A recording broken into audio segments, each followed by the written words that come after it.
When my son called to say his studio was finally ready, I told him I would bring the good bourbon and we would celebrate properly. He went quiet on the line. Too quiet. Then my daughter-in-law's voice came through in the background, clear as glass breaking. "Tell him, Ethan. Just tell him." My son cleared his throat. "Dad, the opening was actually last month. We didn't want to stress you out." The $85,000 I had wired to their account 6 weeks earlier had already been spent on a party I was never invited to attend. 3 weeks after that phone call, they showed up at my door, asking for more. I looked at both of them standing on my porch and said, "Get off my property." But I'm getting ahead of myself. I had spent 38 years building web custom millwork from a one-car garage in Portland into an operation with 16 employees and a reputation that reached from here to Seattle. We made kitchen cabinetry, built-ins, custom furniture for restaurants and hotels, real work, sawdust and router bits, and the smell of finishing oil. When my wife, Carol, passed 9 years ago from a cardiac event that gave no warning, I threw myself back into that work because it was the only thing that made sense. Wood you could hold, problems you could solve with the right tool, a finished piece you could look at and know exactly what it had cost you. My son was 31 years old, tall like his mother, with her same way of filling a room just by walking into it. He had studied interior design at Oregon State, graduated with honors, spent 3 years working for a firm downtown before deciding he wanted his own studio. I understood that. I had wanted my own shop at 26, and I made it happen with a small business loan and 18-hour days. When my son came to me last spring with a business plan printed and bound, sitting across from me at my kitchen table with his eyes bright and his hands folded, I felt something I had not felt in years. Pride that moved through me like warmth from a wood stove. His wife sat beside him. She had been in the picture for 2 years by then. Jade, 31 herself, with a background in marketing and a voice that carried authority the way some people carry cologne, pervasive and difficult to ignore. She had done most of the talking at that kitchen table. The studio would be called Form and Grain, a nod to my trade, she said, and I appreciated the gesture. They needed $85,000 for a lease on a space in the Pearl District, build-out costs, equipment, initial operating expenses. She had a projected revenue model. She had a brand deck. She said the name twice, Form and Grain, like she was already proud of it. I told my son I believed in him. That was the truth. I wrote the check the following week, an electronic transfer from my business savings to his personal account, because they did not yet have a business account set up. I told myself that was a minor detail. It was not. The months that followed were busy for me. A large restaurant contract in the Pearl District itself kept my shop running nights and weekends. I texted my son occasionally, asked how things were coming. He always responded quickly, "Great, Dad." Really coming together. I did not push for details because I did not want to hover. He was a grown man. This was his dream to build. Then came that phone call. I sat with the phone in my hand for a long time after he hung up. My workshop dog, a 12-year-old lab named Copper, put his head in my lap. I scratched behind his ears without seeing him. The opening was last month. Not an apology in those words. Not a single word of apology. Just a statement, like he was correcting a calendar entry. I did not call back. I went to my shop, turned on the dust collector, stood at my bench, and did not pick up a single tool for 45 minutes. I just stood there. When you build things with your hands, you develop a relationship with patience. You learn to hold still when you are frustrated, because frustration ruins joinery. I held still. Then I went home and pulled out every document I had saved for the past 3 years that related to my son. The folder took 20 minutes to compile. It was not as thick as I expected. I had given money in a fairly direct and trusting way, which is to say I had not kept receipts the way a suspicious person would. But I had bank statements. I had transfer confirmations. I had a copy of the business plan he had presented to me, neatly printed, with the projected expense breakdown on page 4. I made myself coffee and started reading. Page 4 of the business plan showed $85,000 allocated as follows. Lease, deposit, and first 3 months, $22,000. Build out and renovation, $30,000. Equipment and software, $14,000. Marketing and branding, $8,000. Operating reserve, $11,000. I opened my laptop and navigated to my bank's portal, pulled up the transfer record. $85,000. Confirmed. Received. Then I searched for the studio online. Form and Grain Interior Studio, Pearl District, Portland. The Instagram page had launched 8 weeks ago. The opening event photos were there. Maybe 40 people in a beautifully renovated space. Exposed brick, pendant lighting, the kind of aesthetic that costs real money. My daughter-in-law was in almost every photo. My son was in several. There were catering trays visible in the background. A bartender. Florals that did not look inexpensive. I scrolled through the images 3 times. I was in none of them. I sent one text to my son that night.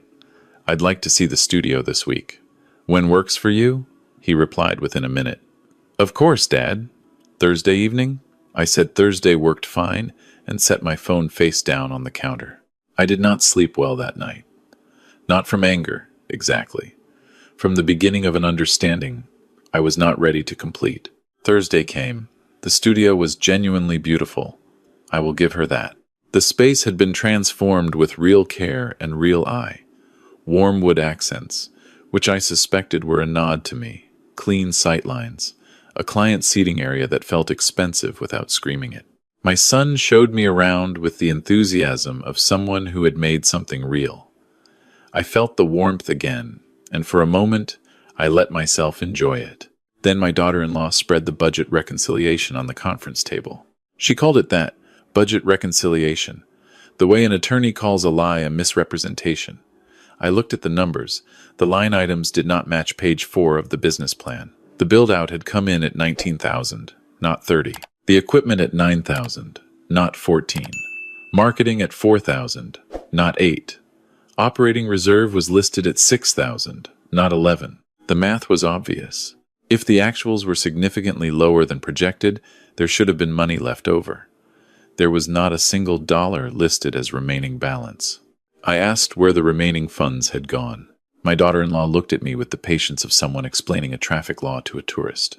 We reallocated, Martin. Business is fluid. We put the savings toward other startup needs that came up. My son nodded beside her. The business plan was a projection, Dad, not a contract. I looked at my son when she said that. He did not meet my eyes.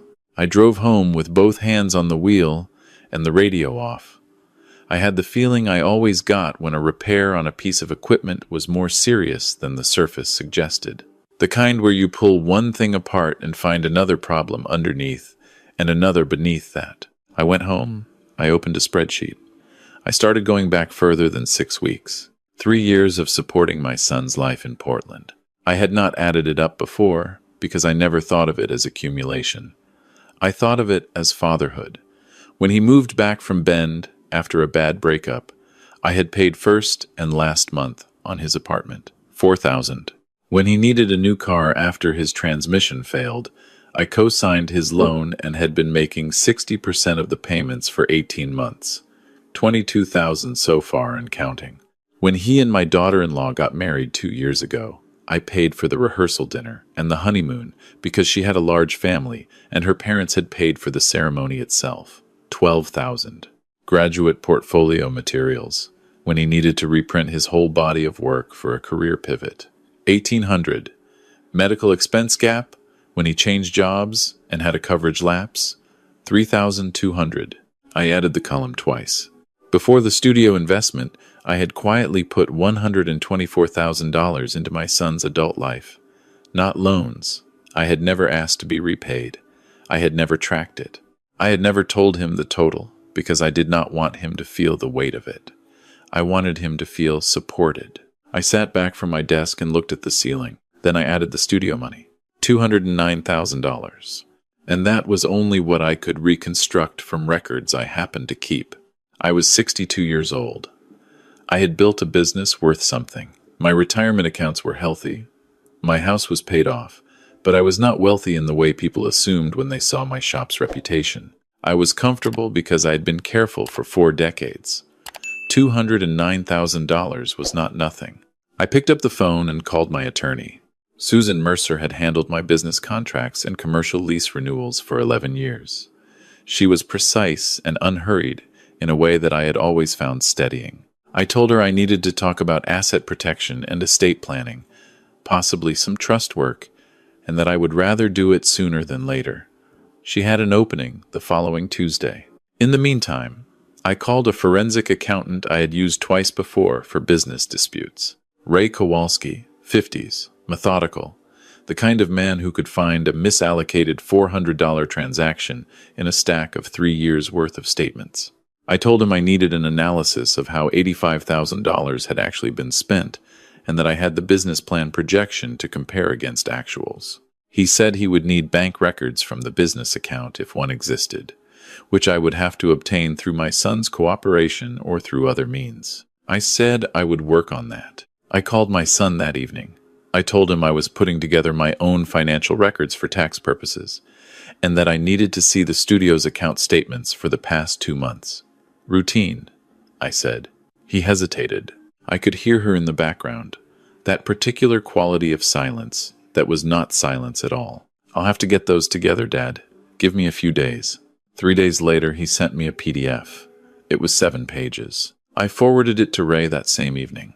Ray called me on a Wednesday afternoon while I was trimming cabinet doors.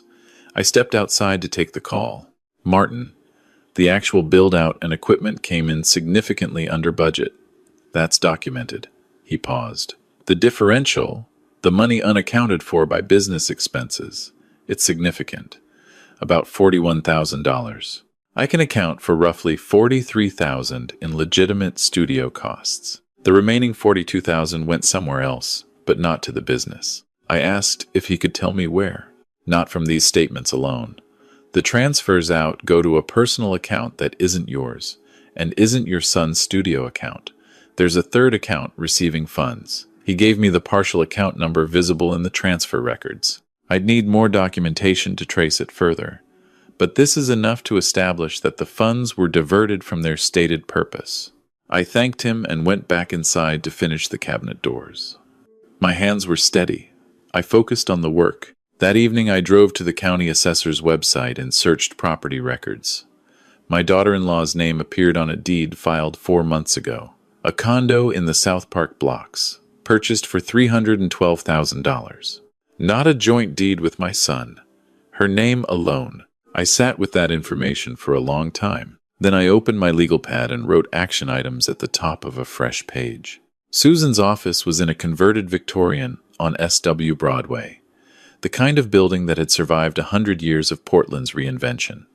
She listened without interrupting while I laid it out. The business plan, the diversion, Ray's findings, the property record, my son's apartment payments, car payments, the whole reconstructed history of financial support. When I finished, she tapped her pen once against her legal pad. Oregon gives you strong testamentary freedom, Martin. Adult children have no legal entitlement to inheritance. Your son's wife has zero claim on your estate. If she received funds through your son that were originally given for a stated business purpose, there may even be grounds for a fraud claim, but that's a separate conversation. She looked at me over her glasses. What do you want to accomplish? I told her I wanted 3 things. First, to protect everything I had built from any future claim. Second, to change my estate plan entirely. Third, to make sure that if I died tomorrow, my shop continued doing what it had always done, rather than becoming a bargaining chip. She nodded slowly. Have you thought about a charitable trust, or a structure that transfers the business to a specific individual or foundation? I'd been thinking about Derek. Derek Paulson had worked at my shop for 16 years. He had started sweeping floors at 22 and was now my most skilled craftsman and de facto floor manager. He knew every machine, every client, every vendor relationship I had built. He had a wife and 2 kids in East Portland, drove a truck with 200,000 miles on it, and had never once asked me for anything he had not earned. If I sold the shop tomorrow, Derek would lose his livelihood. If I died and left the business to my son, Derek would lose it within a year. I told Susan about Derek. We can structure this several ways, she said. An employee ownership transfer, either a direct sale at below market value with favorable terms, or a trust that places the business in Derek's hands upon certain conditions. She made notes. What about the rest of your estate? Your house, retirement accounts, any other assets? I told her I was thinking about a scholarship fund. There was a trade school in Portland that trained young people in woodworking and millwork. Small operation, chronically underfunded. The kind of place that turned kids who were failing in traditional school into people who were excellent with their hands. A designated charitable remainder trust, she said. Your assets fund the school upon your death. Derek gets the business at a price he can actually afford.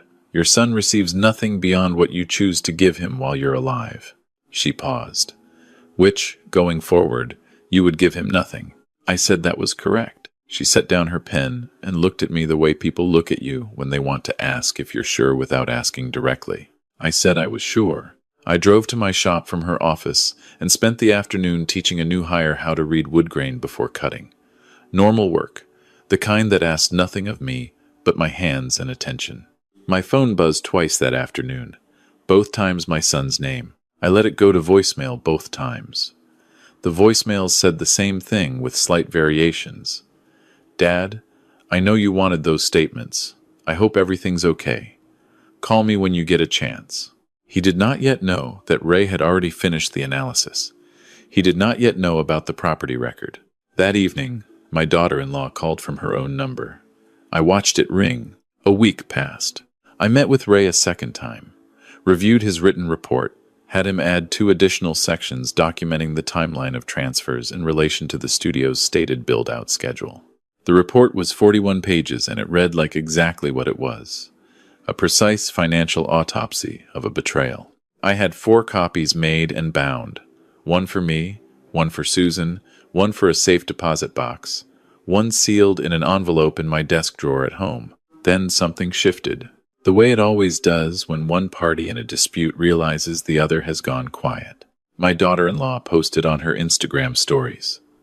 I did not follow her, but a former client of mine did, and she forwarded it with a note that said she was not sure if I had seen it. The story was a photograph of my daughter-in-law sitting in the studio, face tilted down, the image carefully lit to look candid. The caption read, "Some people use money as a weapon. When you build something beautiful, and the person who helped fund it becomes your biggest source of pain, you start to understand what boundaries really mean. Grateful for this space, grieving the relationship that came with strings attached." Below that, a second story. A text graphic. A father who conditions love on financial control is not a father. He is a landlord. I read both twice. I thought about 41 years of working with my hands. I thought about the hospital room where Carol took her last breath, and I had held her hand and told her our boy would be all right. I would make sure of it. I thought about every payment I had made quietly so my son would never feel embarrassed about needing help. Then I opened a new folder on my computer and labeled it Documentation. I saved screenshots of both stories. The following Monday, I got a call from an old friend of mine named Gary, who had a construction business and ran in some of the same professional circles. He told me gently that my daughter-in-law had been making the rounds at a few networking events, mentioning that I had funded the studio and then tried to retract the gift when the business did not perform the way I wanted it to. I thanked Gary for telling me. I asked him what people seem to think. Honestly, most people who know you, Martin, they're waiting to hear your side. But she's personable, and she talks a good game. A few folks who don't know you well, they might believe it. I said I appreciated him calling. That evening, I added a new section to my documentation folder. I titled it Narrative Campaign, Timeline of Events. I started logging every instance. The Instagram stories, Gary's call, a mention my shop's new hire, brought up awkwardly 2 days later about something she had seen on a neighborhood app. Each one dated and noted. I called Susan and told her what was happening. It's a predictable tactic, she said, without a trace of surprise. Control the story before the other party can present facts. Are you ready to move faster on the trust documents? I said I was. I also told her about the Portland Craftsman and Builders Expo, coming up in 3 weeks. My shop had been a sponsor for 9 years. It was the largest regional gathering of trades, professionals, architects, designers, and clients in the Pacific Northwest. 400 people, maybe more. My daughter-in-law's studio had applied for exhibitor space this year. I had seen the application list when the organizing committee sent it out to sponsors. Susan was quiet for a moment. "Are you thinking what I think you're thinking?" I said I was thinking that if a confrontation was coming, I would rather it happen on ground, I understood, with people who had known me for decades, than on social media where my daughter-in-law had already started writing the script. "Then let's make sure you're ready," Susan said. "Not just legally, completely ready." The next 2 weeks were methodical.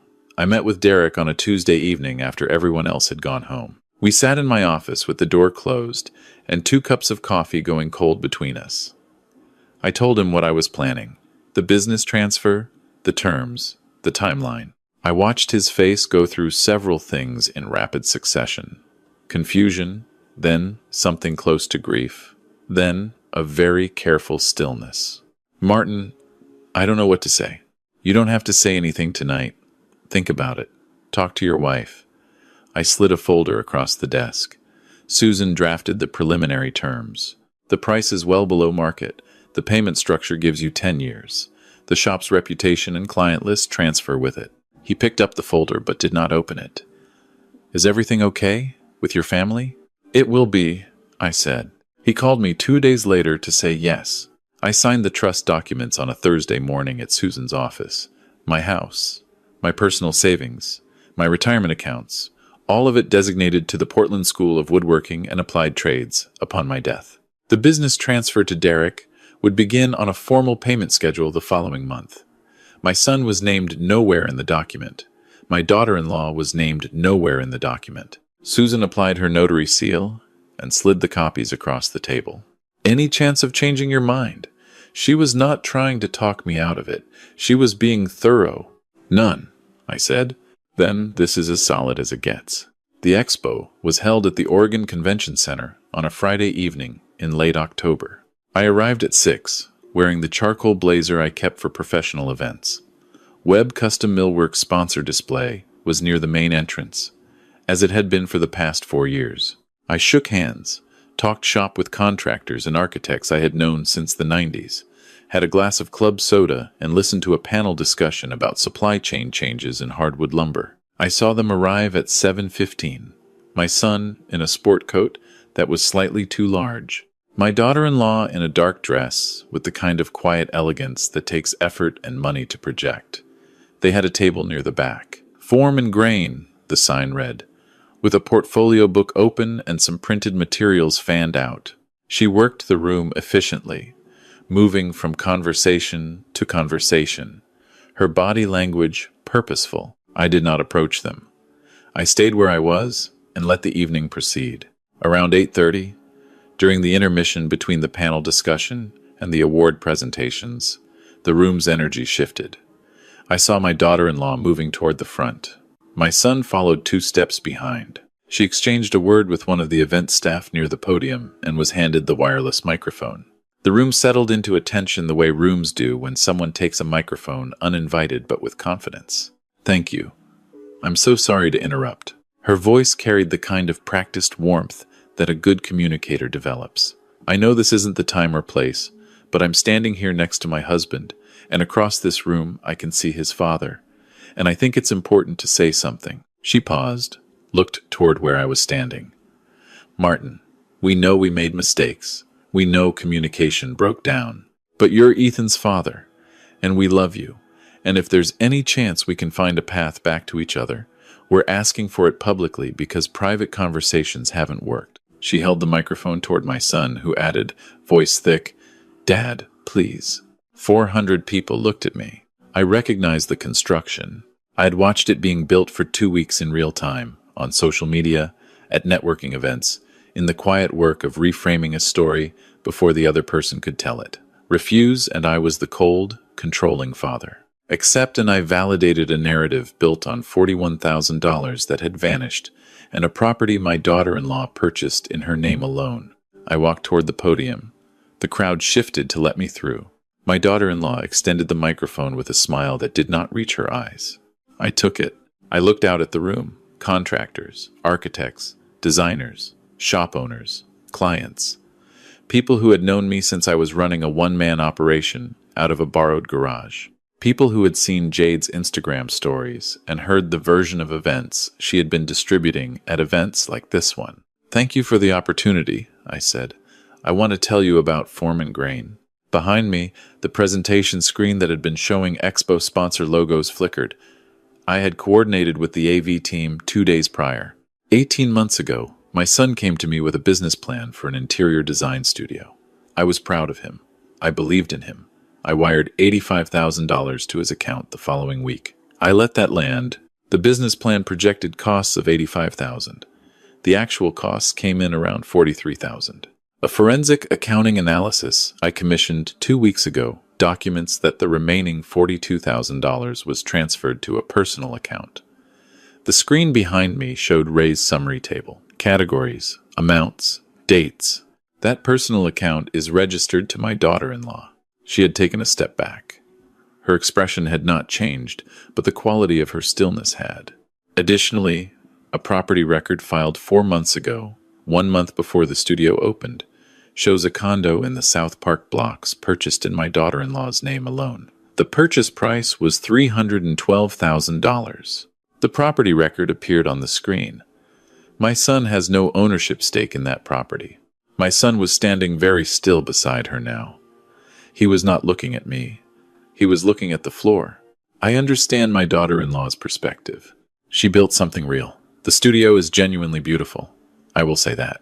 I paused. But it was built with money I gave for a purpose, and $42,000 of it went somewhere the business plan never intended. I looked toward her directly. That is not a misunderstanding. That is not a communication breakdown. That is a choice. The room was absolutely still. Last Thursday morning, I signed an irrevocable trust. My estate, my house, my retirement savings will fund the Portland School of Woodworking and Applied Trades. My business will transfer to my shop manager, Derek Paulson, who has worked alongside me for 16 years and has never once taken anything he did not earn. I set the microphone on the podium. My son receives nothing, not because I stopped loving him, but because love is not a transaction, and I am done being the only party in this relationship who understood that. I straightened my jacket, looked out at the room one more time. I appreciate you listening. Enjoy the rest of the evening. The applause started in the back. It moved forward, and then it was everywhere. Not polite, not obligatory. Real applause. Several people were standing. I stepped away from the podium and walked toward the exit without looking at the table where my daughter-in-law had been standing. I heard a chair scrape. I heard my son say her name, low and urgent. I heard the ambient noise of the room resume around whatever was happening at that table, and I walked through it without turning around. Gary caught up with me near the coat check. "Martin." He gripped my shoulder. "I owe you an apology. I should have been louder 2 weeks ago about what she was saying around town." "You told me," I said. "That was enough. There's 2 sides to every story. I just didn't realize how far apart the 2 sides were." I drove home through a Friday night Portland that looked like it always did. Rain on the Willamette. The bridges lit. The city doing what cities do. I sat in my truck in my driveway for a few minutes before going inside. Not to collect myself. I was already collected. I just wanted to sit with the stillness for a moment before it was replaced by whatever came next. Inside, Copper lifted his head from the rug, wagged once, lowered it again. My phone had 17 messages. I set it on the counter without reading any of them. I made myself a sandwich and ate it at the kitchen table. Then I went to my desk and looked at the trust documents one more time. My house, my savings, the school that would turn young people's hands into futures. Derek's name on a payment plan. Real things. Things I could account for. I went to bed at 10 and slept without difficulty. The next morning arrived gray and quiet. Saturday, I made coffee, took it to the back porch, watched the fir trees drip. Copper leaned against my leg. My phone showed 29 missed calls and a thread of messages from my son that I scrolled through without reading in full. The word sorry appeared many times. So did the word please. My daughter-in-law had not called or texted at all. I spent the morning in my shop. resetting my bench after a week of administrative distraction. Cleaned the router table, sharpened 2 chisels, organized the finish cabinet the way I liked it. Derek came in around 11, even though it was Saturday, which was not unusual for him. He worked quietly for a while before speaking. "People are talking about last night," he said. "I imagined so. Most of what I'm hearing is the way you handled yourself." He ran a hand along a board he was jointing. "Not what you said. How you said it." I did not respond to that. "Martin." He stopped working. "I've been here 16 years. I know what this shop means to you. I know what it cost you to build it, and what it cost you to keep it going when things were hard." He looked at the floor. "I'm not going to let you down." "I know that," I said. "That's why I chose you." We worked until 2 in the afternoon without talking much, which was how we usually worked, and it felt normal in a way that nothing had felt normal in a month. My son arrived at 4 that afternoon. He was alone. He sat in his car in my driveway for 15 minutes before getting out. I watched from the kitchen window. He walked to the front door with his shoulders forward, his hands in his jacket pockets, the posture of someone who was not sure what would happen when the door opened. I opened it before he knocked. He looked older than he had 2 weeks ago. Not in the way of illness, but in the way of something having settled on him that would not lift quickly.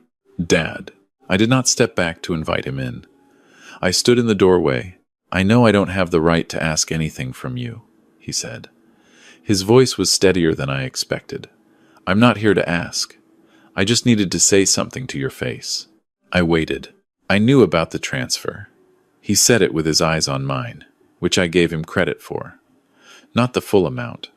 She told me it was a personal financial reserve. Emergency money. I told myself that was reasonable. He stopped. Swallowed. I told myself that a lot of things were reasonable because it was easier than asking questions that had uncomfortable answers. I listened. The condo I didn't know about until 2 days ago. His jaw tightened. "I want you to know that. I don't know if it matters to you, but I want you to know." "It matters," I said, "but it doesn't change anything." He nodded. He had expected that. "I understand," he said. "I'm sorry, Dad. I know that doesn't cover it. I'm just sorry." I looked at my son for a long moment. The same tall build as his mother, the same way of going quiet when he was being honest, a quality she had that I had always loved. He was 31 years old, and he had made serious choices and let someone use him as a conduit for something I could not forgive. He had also come to my door alone and told me the truth without anyone requiring him to. "You need to figure out your own situation," I said. "Not this one. Yours.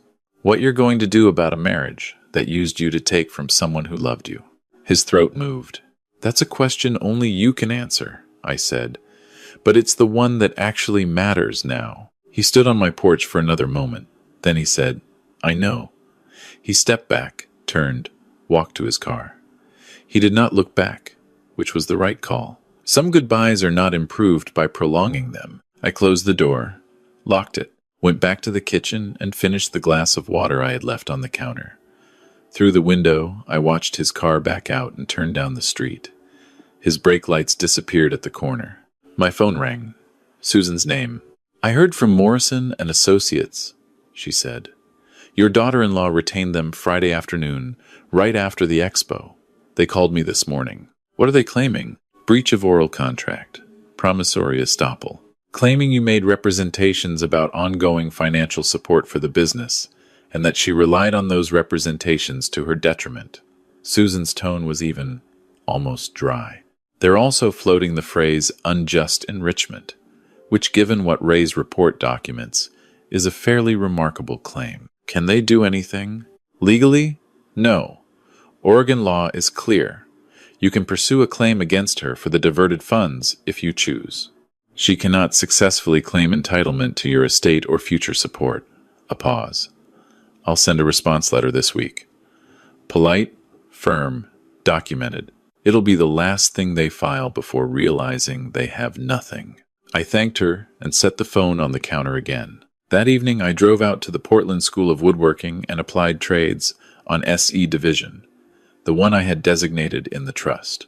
It was a converted warehouse, corrugated metal exterior, warm light coming through the high windows, A Saturday evening class was running, visible through the glass. Young people bent over benches with hand planes and marking gauges. One of them could not have been older than 17. Another looked closer to 30, the kind of age where a person had already tried something else and found their way here. I sat in the parking lot for a while and watched the light in those windows. 38 years ago, I had learned my trade in a shop, not unlike this one. A patient man named Victor had shown me how to read grain, how to sharpen a blade so that the shaving it produced was thinner than paper, how to take the time that work required rather than the time you wanted to give it. Victor died in 2003, and I had gone to his funeral and stood at the back of the church, feeling that I owed him something I had never properly expressed. This was how I would pay it.